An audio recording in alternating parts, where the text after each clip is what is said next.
Well, joining me now in Mexico City is Oswaldo Zavala. He's a journalist and author of the book, The Cartels Do Not Exist. Mike Vigil is the Chief of International Operations for the U.S. Drug Enforcement Administration, or DEA.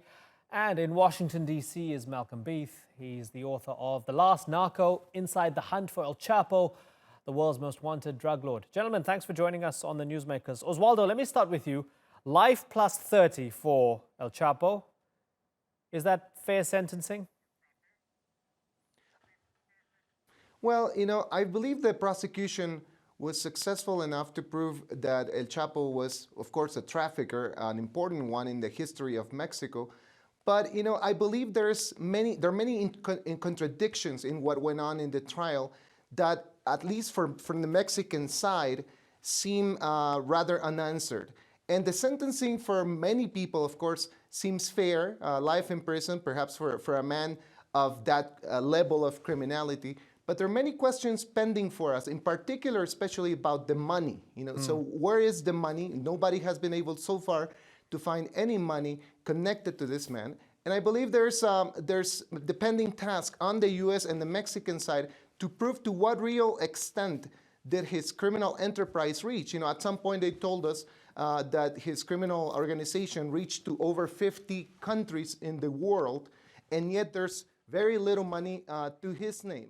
Right. So I believe the biggest question is whether this man is really a myth or not. Right. Mike Vigil, I'm assuming you're happy that El Chapo is going to spend the rest of his life in jail. But when we look a bit deeper, when we see that Sinaloa's still making money, the trafficking still continuing, does it seem like a waste of time just taking down the man when the system is far more powerful? No, I think that Chapo Guzman needed to be put under the rule of law, and it is a great moral victory in that regard. Chapo Guzman was responsible for a lot of violence in Mexico that led to the deaths of probably over 200,000 people. That doesn't include the murders and the drug overdose deaths that were incurred here in the United States and in other foreign countries. Yes, we need to do more in terms of dismantling the Sinaloa cartel. The Sinaloa cartel continues to be very powerful in Mexico, and they do operate in over 40 countries around the world, but the United States is the primary focus of drugs coming from Chapo Guzman's cartel. Right. Malcolm Beith, El Chapo, the highest profile kingpin, probably pretty much since Pablo Escobar, that's been taken down. The fact that he was seen as untouchable, that you could even lock him up and the next morning he'll disappear. That's how powerful this man was. And yet now that myth seems to have been busted, or maybe we should give him a few months to test it in the Supermax in Colorado.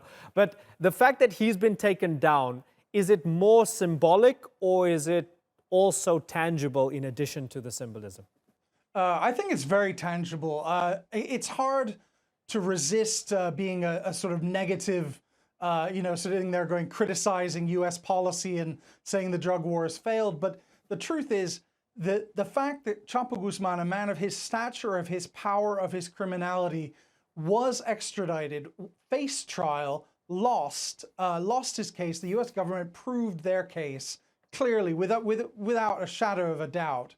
The fact that he could have been gunned down by Mexican Marines or by rivals or by police in Mexico and not face justice. The fact that even though it may have cost taxpayers a lot of money, the fact that he was brought to Brooklyn, faced trial there, and convicted is a great win for what I would call, U.S. operations abroad. As Mike and other DEA folks like to tell me, the DEA is on the front line of the war on terror, overseas contingency operations.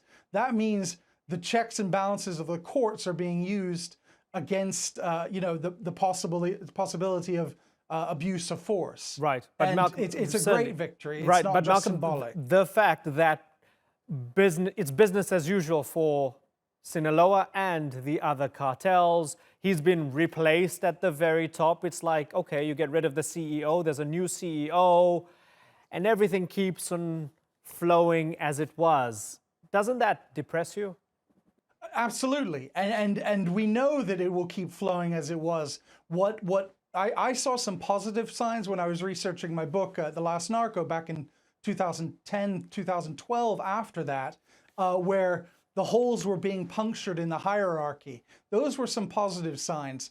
The mess that we have today, DEA and former DEA like Mike like to talk about how the sons are, have no chance of controlling the empire. That's most likely true, but of course someone will step in.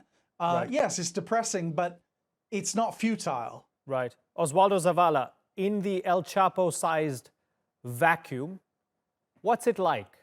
How have things changed? Have things become more chaotic among the cartels, within the cartels? How has it changed on the ground since he's been in the U.S. on trial and now he's been convicted? Well, that is a very good question, because ever since his capture and now that we've seen this process unfold, of course the news was well received, and there's a lot of questions for us pending, when the trial ended. But there's very little information that we can really hold to account and verify. After he was captured and extradited, we were told that a lot of violence would ensue. And of course, there's been violence, but it's very difficult to really understand how much really comes from the cartels, the so-called cartels, and how much is it really the result of the militarization in Mexico that started in 2007. And this is perhaps the main point here that I want to make today, that a lot of what we say and what we think we know about the drug cartels, and especially about El Chapo, comes from official sources. And most of it is very unverifiable. It is very, very difficult for us as journalists to accept that this man really held the monopoly of cocaine in the hemisphere, and yet he was captured rather easily after this very strange interview with Sean Penn, and then brought to justice with such a strong case from the U.S. side. And yet we're still waiting to see how much of this really is real. And yet, we keep talking about him as if somehow he's still the mastermind, world-class trafficker. And yet he is just a common criminal, already sentenced and en route to spend his life in prison. Okay, so Mike Vigil, do you have any doubts about the gravitas of the man? Oh, yes, we know he trafficked coke and heroin and synthetics and weed and so on. And his cartel did a lot of gruesome, ghastly things, which they continue to do. But perhaps, as was suggested by Oswaldo, perhaps he wasn't as important as he's made out to be. Do you think that that's valid? No, that is not valid. The fact of the matter is that Chapo Guzman was probably the biggest drug lord in the history of the world. Now, during the time that he's been in jail, the cartel has been run by Ismael Zambada, and the power behind the Sinaloa cartel is unlike most criminal organizations that have a vertical structure. The Sinaloa cartel has a horizontal structure, so the line for decision-making authority runs across the entire network. But make no mistake about it, Chapo Guzman was a very, very powerful criminal. And what got Chapo Guzman caught is the fact that he came down from the mountains, initially to Culiacan, then fled to Mazatlan, where he was captured. And then he was captured again in a shootout in Los Mochis. So Chapo Guzman, had he stayed up in the mountains, in the Sierra Madre Mountains, would probably still be a free man. But Mayo Zambada is a little bit more cunning, a little bit more astute. He has never stepped inside a jail cell because he remains up in the mountains. Chapo Guzman is a tremendous criminal that has done untold damage to Mexico and to the United States. So, Mike, there's the bigger question of solving the drug war, which has taken tens of thousands of lives and is a horrendous stain on the Americas right now. But do you truly believe that crime by crime, criminal by criminal, if you chip away and you make these small, you have these tiny little wins, you're going to make some sort of dent against the cartels? I think that we need to do a better job here in the United States in terms of curbing demand and consumption, because as long as we have the consumption here in the United States, if it's not Chapo Guzman, it's not Pablo Escobar, it's going to be somebody else. It's the basic law of economics, supply and demand, and we need to do a tremendous job here in the United States, because people talk about the war on drugs. We should declare the war on demand, and Right. our politicians have to do a better job. The families have to do a better job in terms of educating their children, the religious institutions, the schools. So without the reduction in demand, there's always going to be somebody else that is going to fill that void. It's kind of like the balloon effect. You squeeze in one area and it filters out into other areas. Right. So, Oswaldo, is the belief that for as long as American veins and nostrils keep on demanding this stuff, you can never truly make a difference by capturing someone and sentencing someone like El Chapo? Well, I believe that, of course, the drug war must end. I think it historically is proven wrong, that it's not only failing at stopping the drug trade among the two countries and the entire hemisphere, but also the problem that the militarization in Mexico brought itself most of the violence. When you compare the figures of what were Mexican society homicide indexes before the militarization, it is often forgotten that right up to 2007, we actually had one of the most peaceful decades in Mexico. The homicide rate was actually declining, and it only spiked, it only surged right after the militarization in 2007, and then it spiraled out of control as these military tasks continued all over the country. I feel that the question is not just about the drug war and the drug trade itself, but the militarization efforts in our hemisphere, and in particular in our country, that is damaging Mexican society. Right, and let me ask Malcolm about that, because this is a point that's often brought up, the militarized response to this as well, which in a way feeds the drug war instead of solving it.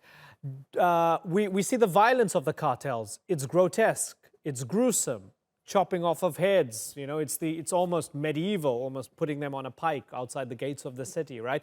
Do we have overreactions, whether it's from the Americans, the Mexicans, and that only begets more violence? Are they reacting to this in the wrong way? I personally don't think militarization makes things worse. When I was reporting on the ground, that would be 2007 to 2010. That is a while ago, but these things sort of happen in patterns. I did find the military to be a welcome relief for most citizens.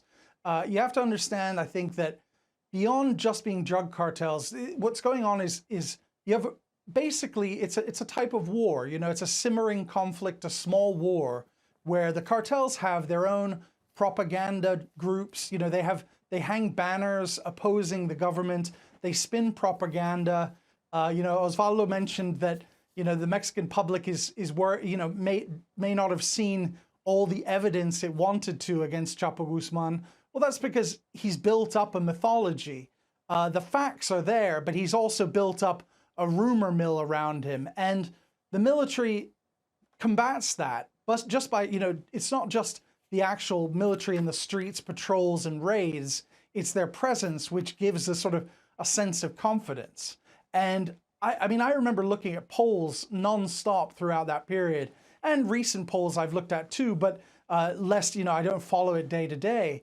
The polls consistently show that the military is hugely trusted by the public, whereas, the federal police and the local police certainly don't have that confidence. Okay, Malcolm, Mike, and Osvaldo, I thank you all sincerely for joining us here on The Newsmakers. Looking forward to having you back on the program. Now, to take a more historical perspective, let's talk to Alexander Avina. He's an associate professor of Latin American history with a focus on drug wars at Arizona State University. Alexander, good to have you on the program. In our previous segment, we spoke about Theresa May leaving and Boris Johnson becoming the next UK Prime Minister. It's kind of the same if you think about El Chapo going to jail for the rest of his life. Sinaloa carries on, doesn't it? It gets a new boss and it's business as usual, like a government or like a corporation. Is that because while the man has been taken down, the parameters of the game have been left unchanged, so there's no real fundamental change on the ground? Yes, thank you for having me. Yeah, I completely agree, right? And I think this is a point that Oswaldo was making in the previous segment. This is the strategy of going after cartel leaders and extraditing them to the United States, which begins in the mid-1980s. I mean, this is not a new strategy. This is something that's been used since the mid to late 1980s, has not resulted in any tangible, verifiable results, right? Because as you correctly note, the structure remains in place while these drug kingpins are extradited to the United States. The political economy of narcotics and drugs continues to operate. Someone else simply takes the fallen kingpin's place, and business continues as usual. I think we need to step back and looking at the Chapo case from a historical perspective.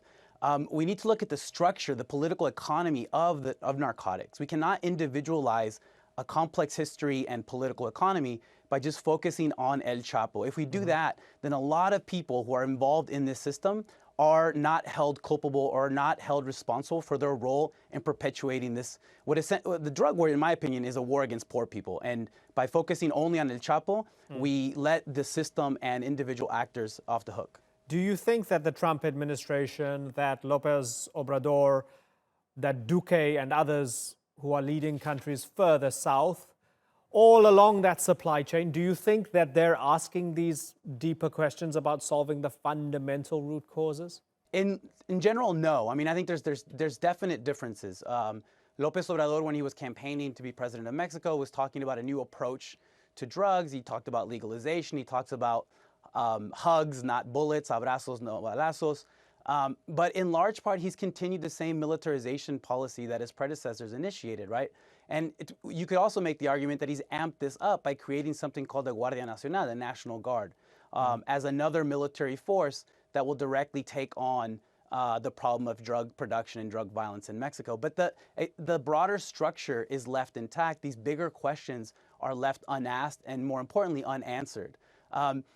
Something that I think we need to take into consideration when we talk about Mexico is that these drug traffickers and these drug trafficking organizations do not emerge autonomously from the outside and then emerge to corrupt the Mexican government. If you look at the history of drug production and drug trafficking organizations in Mexico, these organizations emerge from within the confines of the Mexican state, particularly within its national security apparatuses like the military, the judicial police, and different political police apparatuses. That should be our starting point when we analyze how to solve this drug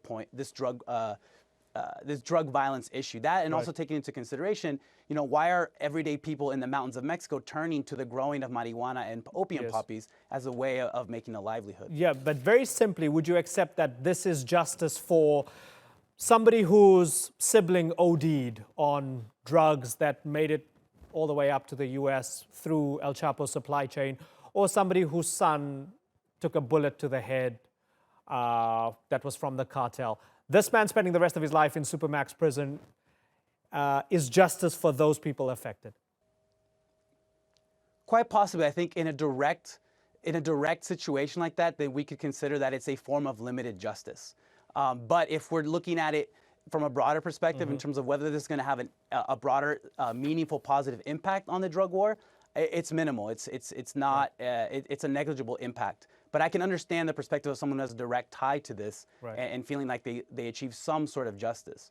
Right. Alexander Ivania, I'm out of time, but you've had some really good thoughts here, and I'd love to invite you back onto the program sometime soon. By the way, just before we go, that Supermax prison in Florence, Colorado. These are some of the other inmates that El Chapo will be sharing the prison with. Dzhokhar Tsarnaev, the Boston Marathon bomber. Zacarias Moussaoui, September 11 conspirator. Unabomber Ted Kaczynski. Fascinating. I mean, in my mind, I'm thinking there's going to be a hell of a cafeteria at lunchtime, but presumably they're not going to sit together. Interesting times ahead. Looking forward to having you back. If I can say something. Yeah, go ahead. And he's also going to, yes. He's also what? No, one other inmate is an Honduran trafficker by the name of Ballesteros, who was one of these really important traffickers that helped link Colombian to Mexican drug trafficking organizations in the 80s. So that should be fascinating as well. Well, I hope they don't get together and come up with some big grand plan and then make calls outside and things get worse. But Alexander, looking forward to chatting to you soon. Thanks so much for joining us on the Newsmakers.